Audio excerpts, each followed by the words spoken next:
बोलना मनुष्य की एक प्रमुख क्षमता है। शब्दों का उपयोग करके हम अपने विचारों, भावनाओं और ज़रूरतों को व्यक्त करते हैं। लेकिन क्या हर समय बोलना आवश्यक है?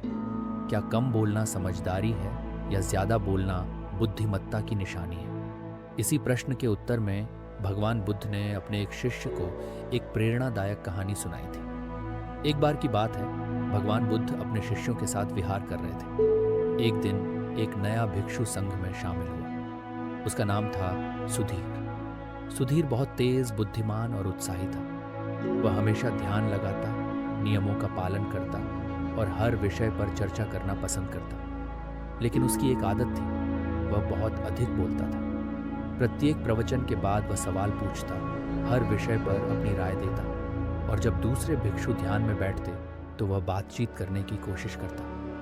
उसकी बातों में कोई बुराई नहीं थी, लेकिन उसकी बातूनी आदत अन्य शिष्यों को परेशान करने लगी। कुछ दिन बाद अन्य शिष्यों ने भगवान बुद्ध से निवेदन किया, भगवान, भिक्षु सुधीर में श्रद्धा है, वह नियमों का पालन करता है, लेकिन वह बहुत बोलता है। उसकी बातें ध्यान में विघ्न डालती हैं। हम विनम्रता से आग्रह करते हैं कि उसे उचित मार्गदर्शन दिया जाए। बुद्ध मुस्कुराए और बोले, ठीक है, कल प्रातःकाल सभी शिष्य विहार के बगीचे में एकत्र हों, वहां मैं एक कथा सुनाऊंगा।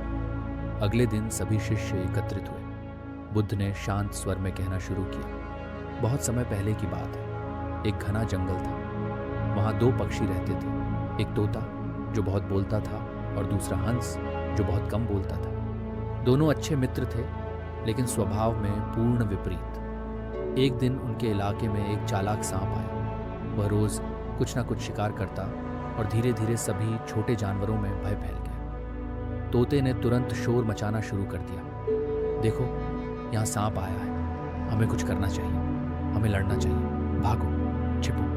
वह हर पक्षी को चेतावनी देता, सुझाव देता, बहस करता, सलाह देता, पर हंस चुप रहा। उसने केवल 2-3 पक्षियों को सावधानी से एकत्र किया और एक सुरक्षित जगह खोज ली। वह न तो डर फैलाता, न ही ज्यादा बोलता, वह बस कार्य करता गया। कुछ दिन बाद सांप ने तोते के घोंसले पर हमला किया। तोता इतना बोलता रहा कि भागने का मौका ही चूक गया।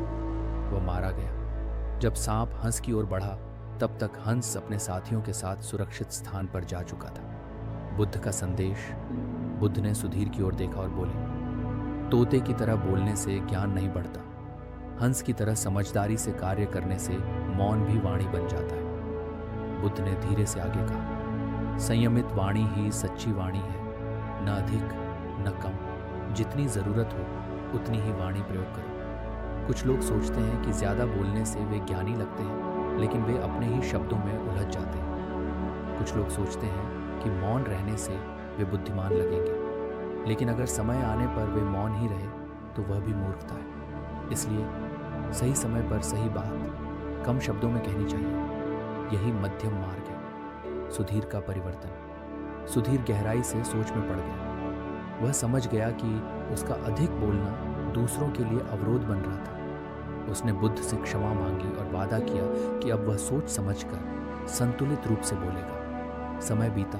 सुधीर अब वही था, उत्साही और जिज्ञासु, लेकिन अब वे केवल तब बोलता जब आवश्यकता होती। उसका ज्ञान और व्यवहार देखकर सब उसकी सराहना करने लगे। कहानी से शिक्षा।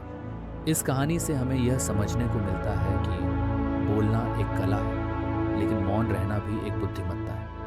हमें न तो हर बात में बोलना है, न ही हर समय चुप रहना है। संतुलन सबसे जरूरी है। सही शब्द सही समय पर सही भावना से कहे जाए तो वे चमत्कार कर सकते हैं। ज्यादा बोलना कभी कभी हमें संकट में डाल सकता है और दूसरों को परेशान भी कर सकता है।